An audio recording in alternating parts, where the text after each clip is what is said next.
भरत और बाहुबली युद्ध।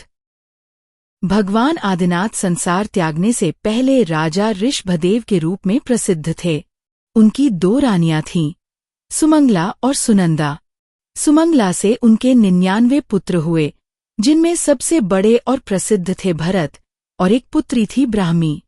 सुनंदा से उन्हें एक पुत्र हुआ, बाहुबली, और एक पुत्री, सुंदरी। सभी को विभिन्न व्यवसायों और कलाओं में अच्छी शिक्षा दी गई थी। भरत एक महान और कुशल योद्धा बना। बाहुबली लंबा, मजबूत और संस्कारी युवक था। बाहु का अर्थ है भुजा और बली का अर्थ है शक्तिशाली, अर्थात जिसकी भुजाएं बलशाली हों वह बाहुबली। ब्राह्मी साहित्य और लिपिकला में अत्यंत निपुण थी। उसी ने ब्राह्मी लिपि को प्रचलित किया।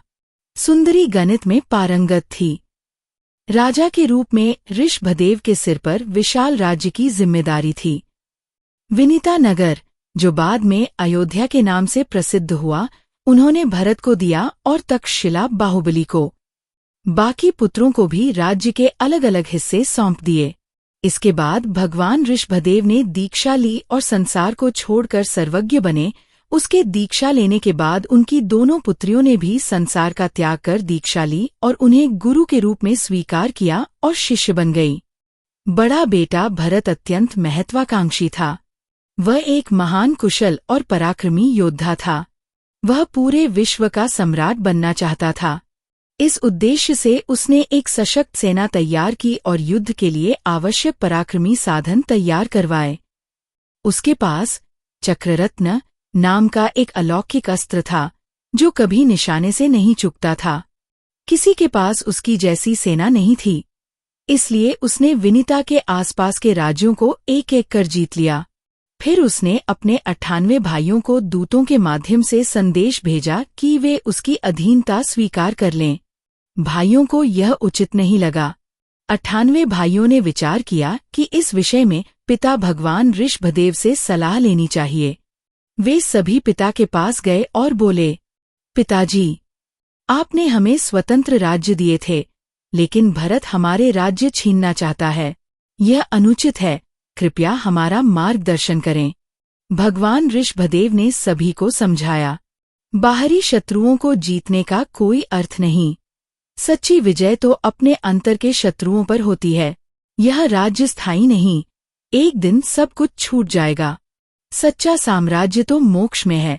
भगवान के उपदेश से सभी भाइयों को सच्चा ज्ञान प्राप्त हुआ।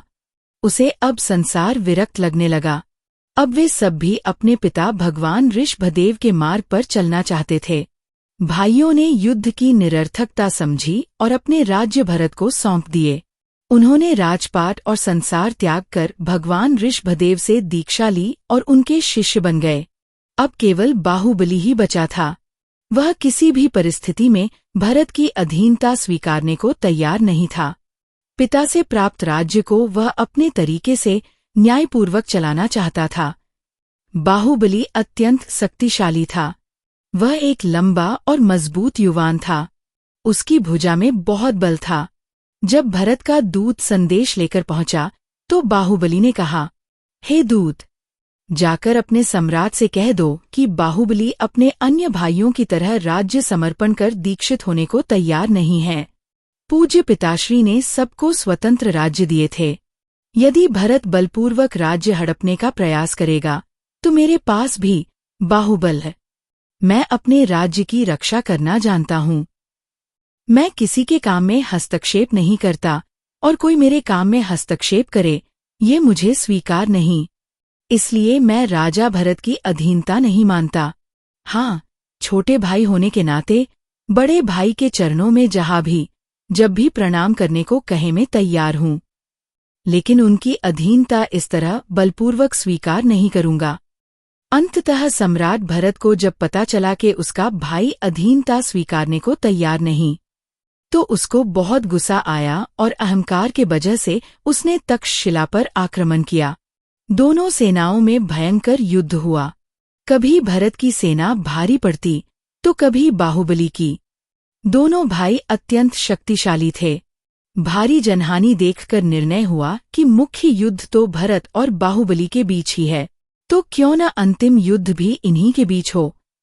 जो जीते वही विजेता माना जाए और उसको सर्वोपरि घोषित किया जाए, ताकि प्रजा का अनावश्यक रक्तपात न हो। दोनों के बीच द्वंद्व युद्ध कराने का फैसला किया गया। दोनों राजा द्वंद्व युद्ध के लिए तैयार हुए। द्वंद्व युद्ध के नियम तय हुए और दोनों ने उस नियम का पालन करने का स्वीकार किया। भरत ने अनेक शस्त्रों से बाहुबली को परास्त करने का प्रयास किया, पर सफल न हुआ। भरत को अपनी वीरता का बहुत घमंड था, इसलिए उसे हार की कल्पना भी अपमानजनक लगी। उसने सोचा कि यदि मैं हार गया तो विश्व विजय का मेरा स्वप्न अधूरा रह जाएगा। उसने अपने अलौकिक अस्त्र चक्ररत्न का प्रयोग किया, परंतु वह अस्त्र अपने रक्त संबंधियों को हानि नहीं पहुंचा सकता था। इसलिए वह चक्र लौटकर भरत के पास आया और बाहुबली सुरक्षित रहे। द्वंद्व युद्ध के नियमों के उल्लंघन से बाहुबली बहुत क्रोधित हुए। उन्होंने सोचा कि अपने प्रबल मुट्ठी प्रहार से बड़े भाई का अंत कर दें।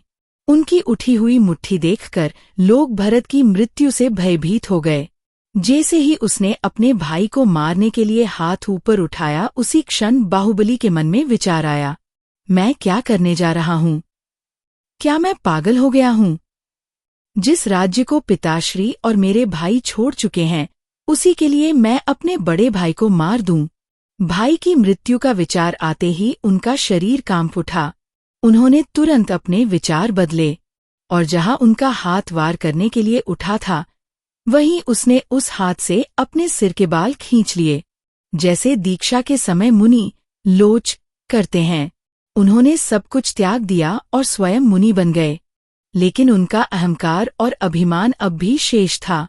वे भगवान ऋषभदेव के पास नहीं गए, क्योंकि वहां उनके 98 छोटे भाई पहले से मुनि बने थे और उन्हें प्रणाम करना उनके अभिमान को स्वीकार्य नहीं था। उन्होंने निश्चय किया, मैं स्वयं केवल ज्ञान प्राप्त करूंगा, तब किसी को प्रणाम करने की आवश्यकता नहीं पड़ेगी। वे उसी स्थान पर ध्यानस्थ होकर खड़े हो गए। ध्यान में इतने गहरे डूब गए कि समय का भी भान नहीं रहा। जमीन पर पड़ी हुई वेल उनके शरीर पर चढ़ गईं। 1 वर्ष बीत गया, पर केवल ज्ञान प्राप्त नहीं हुआ, क्योंकि बिना अहंकार छोड़े केवल ज्ञान नहीं मिलता। भगवान ऋषभदेव ने उन्हें सही मार्ग पर लाने के लिए ब्राह्मी और सुंदरी दोनों साध्वी को भेजा, जो उसकी सांसारिक बहन थी। वहां जाकर दोनों साध्वी ने देखा कि बाहुबली ध्यान में अचल खड़े हैं। उन्होंने शांति से कहा, हाथी पर बैठे व्यक्ति को केवल ज्ञान नहीं मिलता, उसके लिए नीचे उतरना पड़ता है। अपनी बहनों का परिचित आवाज सुनकर बाहुबली ने आंखें खोलीं। वे किसी हाथी पर नहीं बैठे थे, परंतु उन्हें बात समझ में आई। यह अहंकार रूपी हाथी की ओर संकेत था। उन्होंने मन से अहंकार का त्याग किया और भगवान ऋषभदेव के पास जाकर अपने भाइयों को वंदन करने का विचार किया। जैसे ही नम्रता आई, उन्हें तुरंत केवल ज्ञान की प्राप्ति हुई और वे सर्वज्ञ बने। इस दौरान भरत विश्व के पहले चक्रवर्ती सम्राट बने। उनके शासनकाल में प्रजा सुखी थी। उनके नाम पर ही यह देश भरतवर्ष भारत कहलाया। भरत ने लंबे समय तक शासन किया, पर एक दिन दर्पण के सामने खड़े होकर विचार किया, मैंने सुख के लिए अपने सभी भाइयों को खो दिया। यह राज्य और यह चक्रवर्तित्व मेरे किस काम का? जैसे जैसे विचार शुद्ध हुए, उन्हें सच्चे ज्ञान की प्राप्ति हुई और उसी क्षण उन्हें भी केवल ज्ञान प्राप्त हुआ। जैन धर्म के इतिहास में कई ऐसी प्रेरक कहानियां छिपी हुई हैं, जिनसे हमें त्याग, भक्ति और अहिंसा का अमूल्य संदेश मिलता है।